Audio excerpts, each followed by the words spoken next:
Good afternoon, everybody. Thank you for joining us. Before we get started, I wanted to remind everybody that today's session is being recorded. All lines are muted, and we ask all participants to stay on mute throughout the presentation. And if you've dialed in via your phone, please press *6 to mute your phone line. With that, I will turn it over to Matty and Jack. Thank you, Rita. And thanks for putting all this together, and to IPMI in general for doing all this. And if anybody has questions throughout, feel free to put it in the chat and we'll either get to it during or we'll get to them at the end. But today we'll be talking about real-time data and how connecting the curb can introduce new revenue streams, improve public safety, and reduce congestion. By way of introductions, my name is Matty Schaefer. I'm the CEO and one of the 3 co-founders of VADE. And I'm joined by one of our advisors, Jack Skelton. Hello, everyone. Great to see some familiar faces here. For those that don't know me, I spent the last 30 years on the management side of parking, primarily working with municipalities and off-street and on-street programs, and excited to be here today to talk about how we can better connect with the curb. Awesome. So to give a little backstory, my personal background, I'm obviously pretty young. Parking apps came out before I could drive, which is kind of weird to put in perspective now that I spend so much time thinking about parking apps. I had a past life as a YouTuber. I reviewed consumer tech for about 500,000 subscribers. And then as I got close to graduating college, I really wanted to do something more tangible and solve a more material problem in the world. And that kind of led right into the origins of VADE. So I started VADE with my co-founders, Ritwick and Christian. You can see us 3 there at IPMI back in 2019 in Anaheim.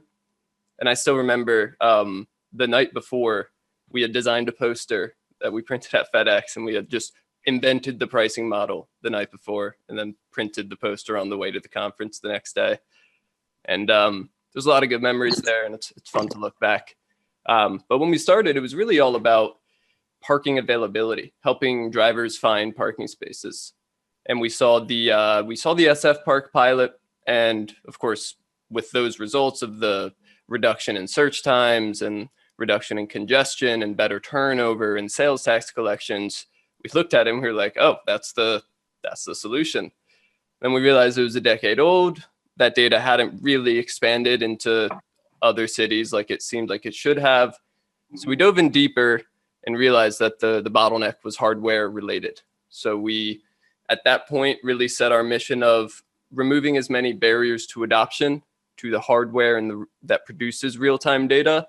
And we were hardware centric since day one. We spent about a year on beacon hockey puck sensors before eventually realizing that cameras are cheaper and way better.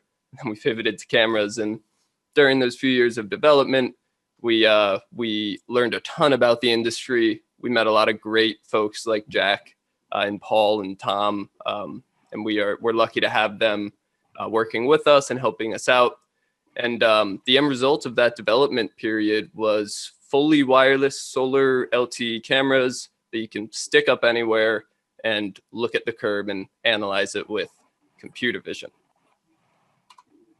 So throughout this presentation, there's 4 main things we'll discuss. First is demystifying what real-time data means and what it is.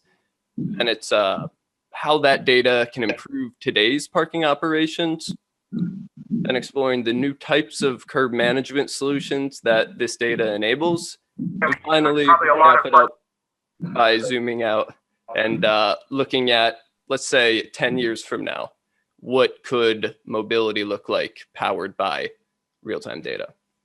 So to start, I'll pass it over to Jack to talk about what real-time data is and the role it plays today. All right, thanks, Matty. To no one's surprise, the key to understanding the curb in our cities is the data. And those of you that have been around for a couple of decades like me have seen the evolution of technology from what we call the single space dumb meter to the smart meters, multi-space meters, mobile payment apps, mobile LPR, citation systems that aren't just paper, and of course, sensors came into the market and started providing us some transactional data, which was a huge improvement over what we had. Now we're looking at the evolution of computer vision and all that it can bring to the table. For those of you that aren't familiar with computer vision, the little video that's playing here on the slide kind of gives you an idea of the power of computer vision and what it can capture on data points. Not only is it able to monitor real-time parking space utilization at the curb, but you're gathering a bunch of other valuable data, such as the types of vehicles, how long they're staying, turnover of spaces. So it's just a wonderful tool. But with this new data source, we still face some of the challenges of managing data.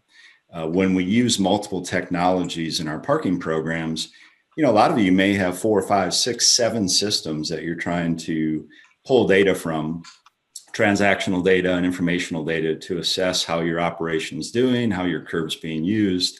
And it creates quite a task to bring that data together. So the technologies are getting better. They're trying to work together to provide us the data in a real-time format. And real-time isn't always necessary. It really depends on what the purpose, what you're trying to use the data for. If you're simply trying to monitor payment, compliance information versus citations, real-time data, then definitely isn't that necessary. But if you're looking for wayfinding, trying to direct people to open spaces, or even managing TNC, Ubers and Lyfts that are at the curb for seconds, but you still want to know that they're using your curb, things like computer vision's real-time data, it becomes critically more important. So with that, Matty, why don't you turn it over? So the curb use, wow, has it changed? The curb has definitely evolved from traditional, I'm parking to go in and get a newspaper or go get my haircut. COVID has definitely pushed this, where we're seeing more and more demand on the curb from different commercial uses, from the TNCs, the Ubers and the Lyfts, from on-demand delivery services of food and clothing and goods. And then, of course, we've also got, some of you were listening to earlier, alternative forms of transportation, such as bike share programs and scooters, all taking up pieces of the curb. And it's fallen on folks like us to figure out how are we going to manage the curb, and frankly, how to find out what the heck is going on at our curb. We need to not only manage transactional things such as payments and enforcement, but how are we granting access the most efficient way to our constituents? How do we maximize the value of the curb, whether you're monetizing that, charging people for use, or you're just making sure you're allocating enough curb space to promote your downtown businesses. And the other key piece that has become a forefront issue with things like Vision Zero is safety, especially when you're dealing with bike lanes and scooter traffic and a lot of delivery drivers that are flying as fast as they can to get products and goods out there. How do we safely manage and monitor the curb? And things like double parking, are we able to monitor that through traditional parking transactional data? No, we're not. That's where computer vision comes into play and helps us monitor what's really going on our curb out there. And one of the outcomes of computer vision is Matty, would you go back real quick? Is a dashboard solution that some products have.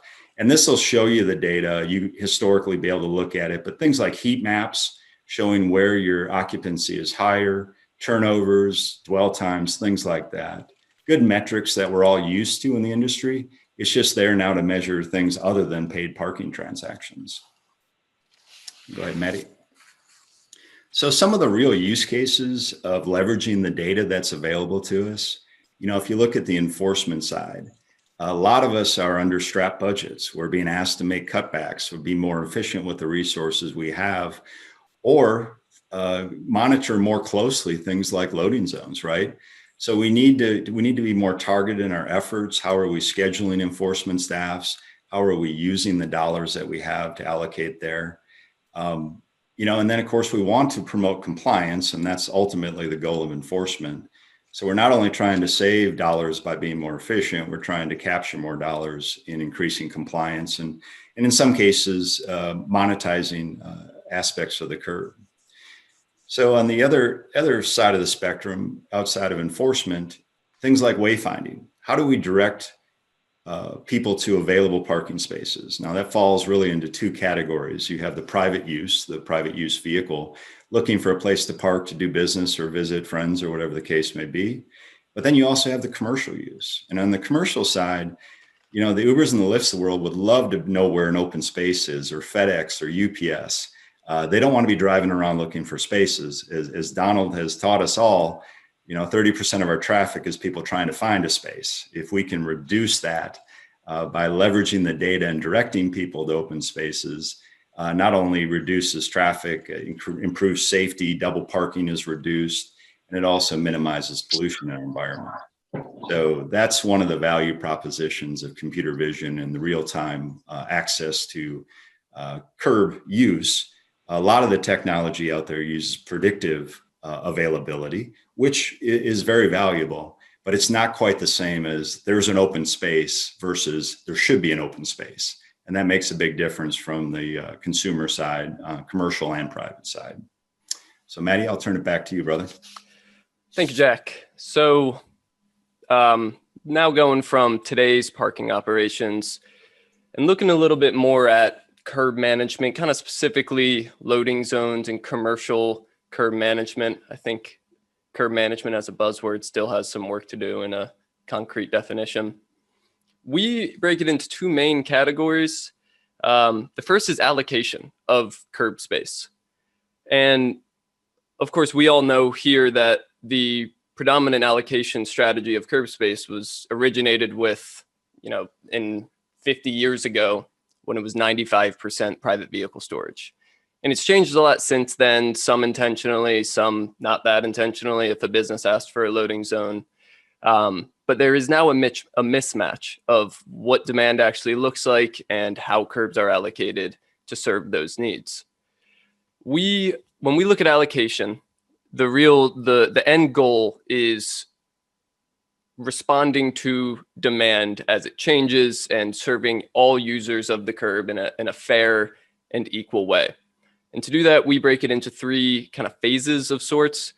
First is you need to just measure the demand. Like unlike parking where you have some transactional data as a proxy for utilization and demand, in most cases with loading zones, there's really no data to base anything off of. So step one is really just monitor your different loading zones and your different parking spaces or alleyways or anywhere where there could be commercial vehicles using the curb, and get a better idea of what kind of vehicles are parking there and for how long and what are they doing while they're there. And just get a better understanding of the who and why and when. The second phase there is to use that demand information and then optimize the allocation of curbs accordingly. If you have way more commercial demand in one area, maybe have 5 more loading zones there, and then move some new consumer parking in a different block where there isn't much commercial stuff going on. And then the third phase, which is kind of just a step past that, is letting those rules change according to demand within a day, within a week, from week to week. Of course, the demand for curbs isn't static. It's not the same today as it will be next week or the week before. So building a system that can measure and respond to demand as it changes is really important to build a more efficient mobility ecosystem. And one component of that is signage, and that's definitely a bottleneck. Like you can't turn a loading zone into parking or no parking if there's a sign there saying it's a loading zone. And that's, we're thinking about the whole ecosystem for signs itself. We're working on some smart signage type of stuff where you can change it wirelessly, but it can be mounted in the same area as where the parking signs currently are.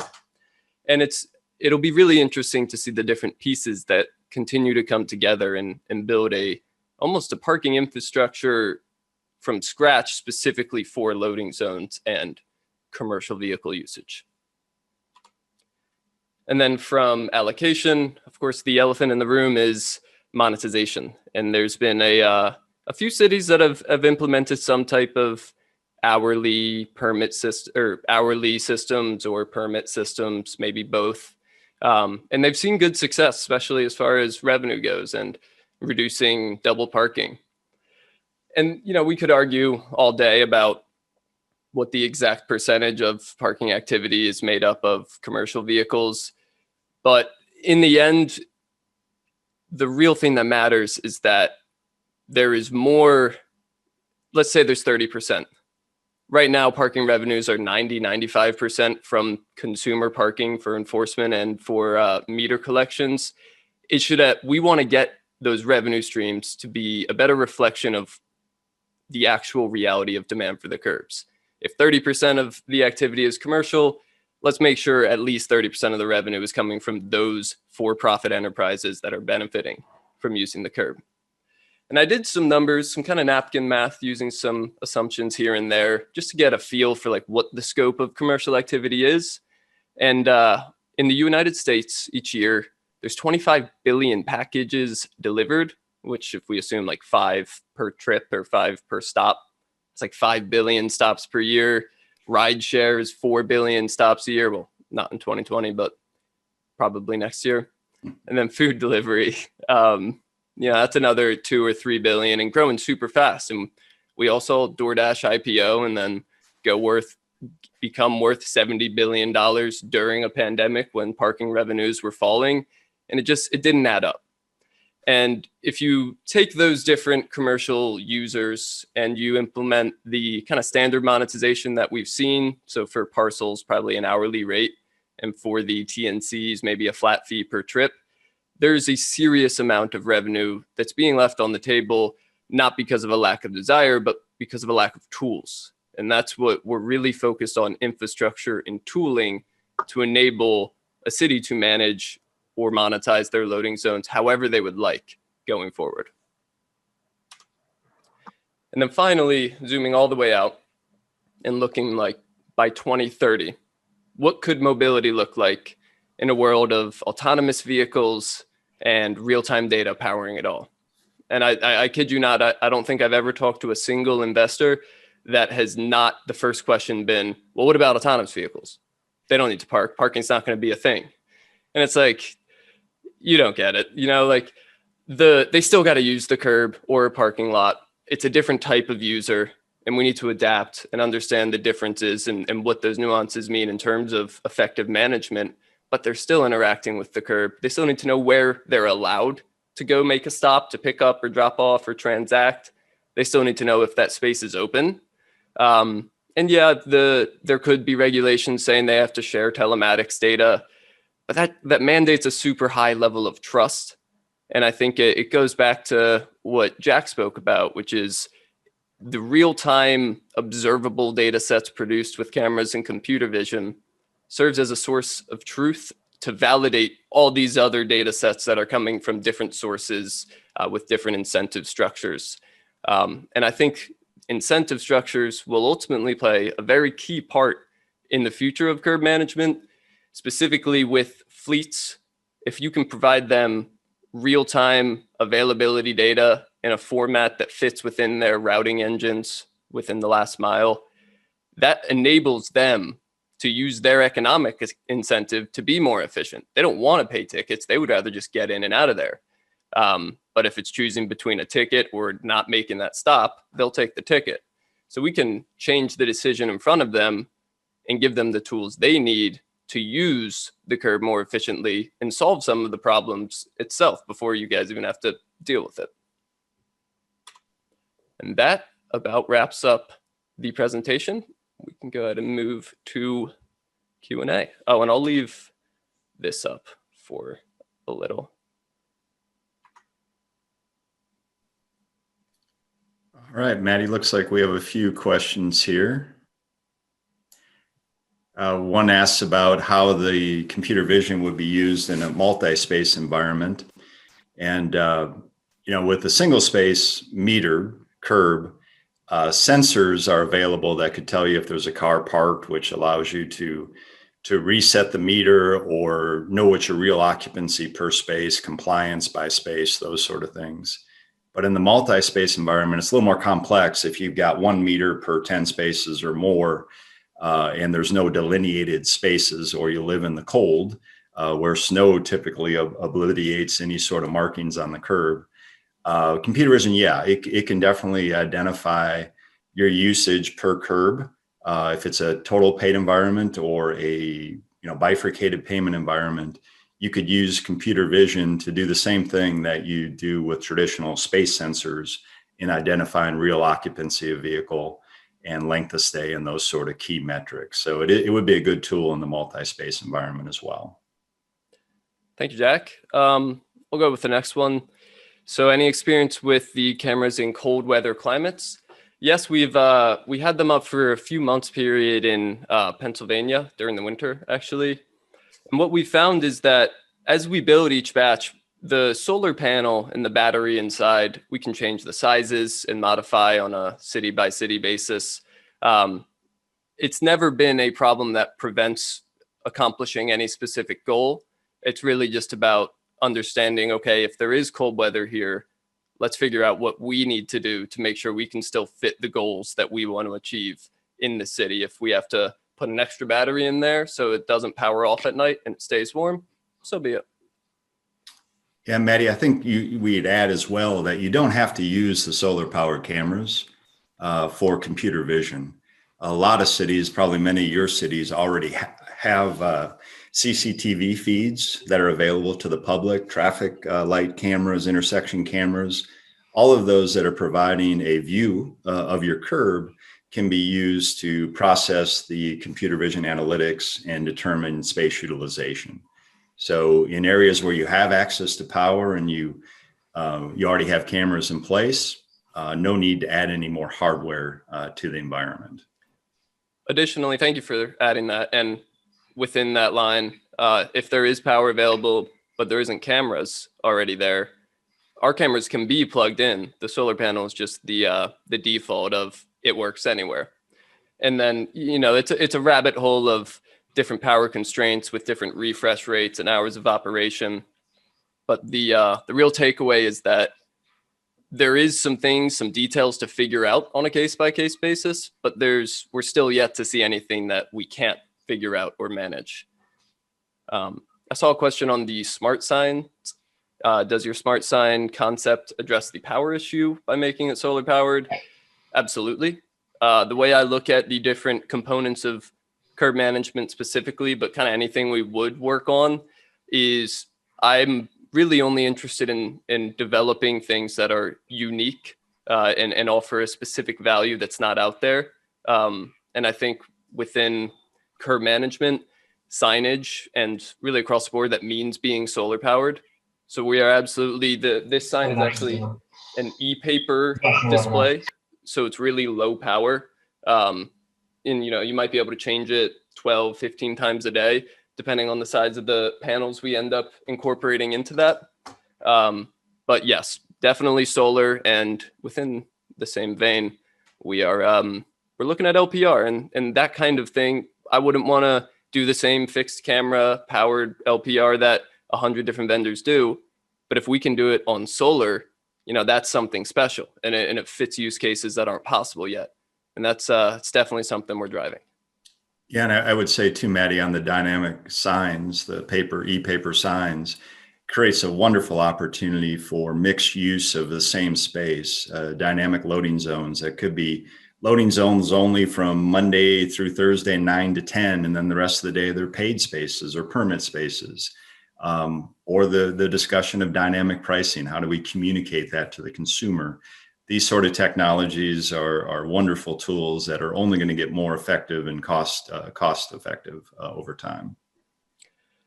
So Keith asked about, does our model contemplate ingesting multiple data points, including LPR scans and algorithms, to use the cameras as ground truth in specific areas to reduce the cost of implementation? Loaded question there. Thank you. I'll break it into two parts. The multiple data sources part, totally. I think it's extremely important that it's important if you have a real-time, observable, verifiable data set to be referencing that against all the other data sets and validating them. So we, like, data structure wise, we've built everything with that in mind, that it will be a part of a larger data ecosystem. And then you're kind of hinting at like asset light deployments in the latter half of that. It's definitely something we think about. It's really use case dependent. There are a lot of use cases where you only need, partial coverage at a time, or maybe within a 5-block radius, there's one block that block's occupancy is a really good predictor of the whole 5-block radius's availability. And there are definitely use cases where an asset light approach would make a lot of sense. How scalable are cameras across a large area, say thousands or tens of thousands of spaces? Great question.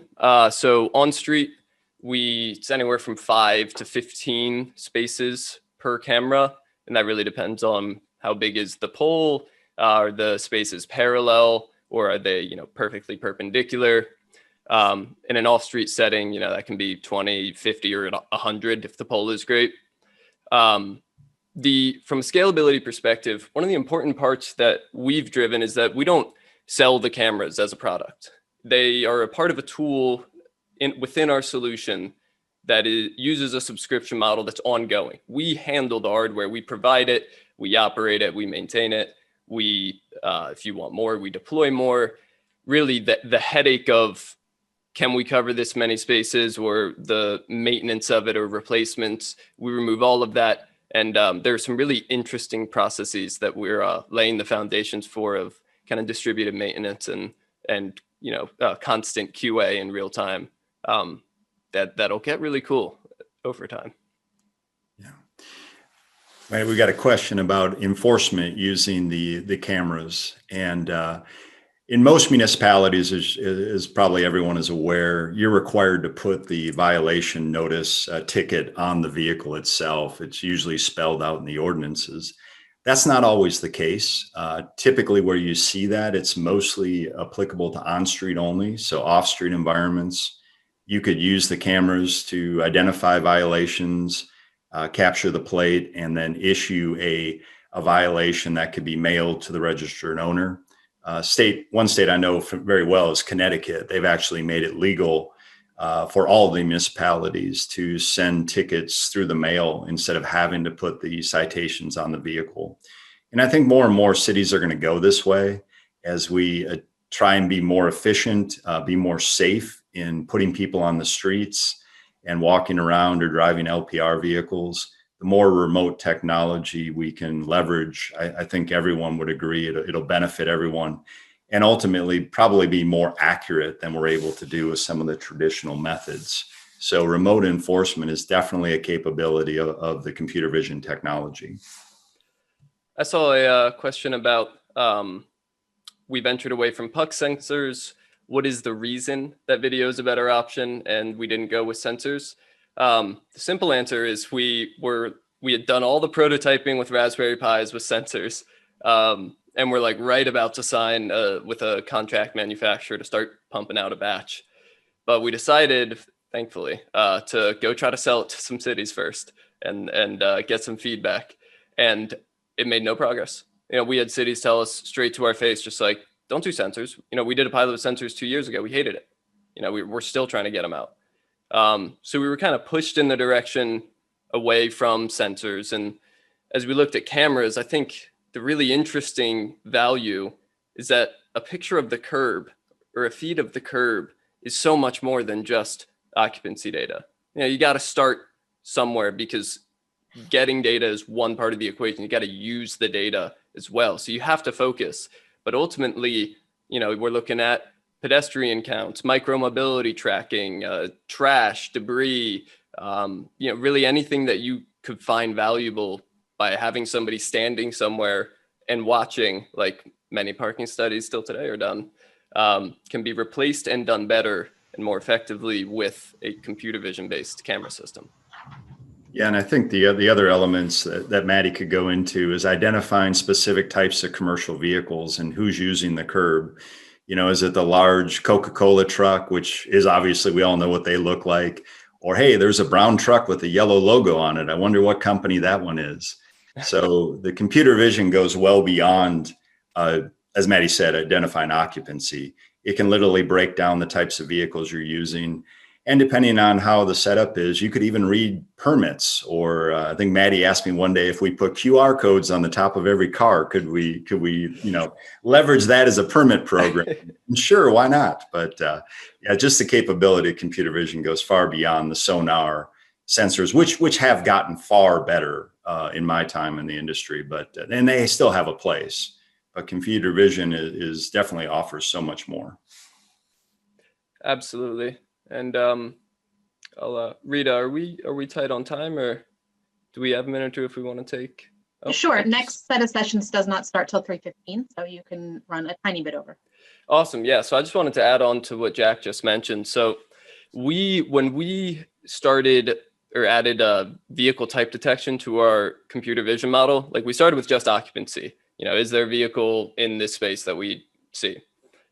We added vehicle types with the specific purpose to achieve like 80% of the outcome of having LPR in terms of seeing who is there, but like with 20% of the effort. And really it's when we're looking at a loading zone, brown truck plus, if you know the dwell time, you can almost perfectly pinpoint what that use case is. Or if it's a black sedan for 2 minutes, it's probably an Uber. So it gets you just a little bit more contextual who information without having to make the jump towards LPR, which we see fitting more in the operational and enforcement component of it. Okay. There's a question about is anyone using your product for virtual enforcement at the moment? And the answer is not in a municipality setting.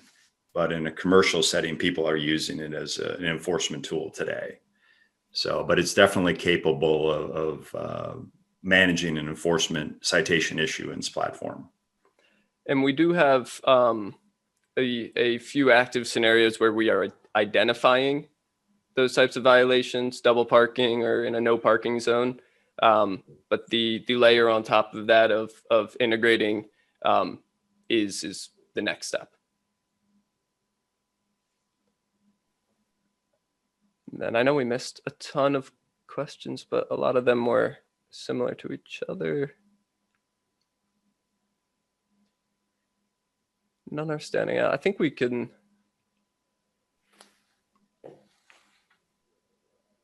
probably wrap up. There are a few questions we didn't answer, but I have a very long answer that I don't think it's the time or place. But if you had any questions that we didn't get to, or you're curious at all, we have an open line. You can book a demo on our website.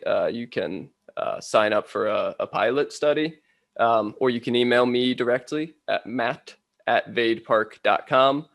I do go by Matty, but we made Matt as the email really early on, so that's the email. Great, everybody. Thank you, Matty and Jack. Next set of sessions starts at 3:15, and you'll access those the same way you access these sessions here. Thank you. Thanks, Rita. So much. Thanks, everyone.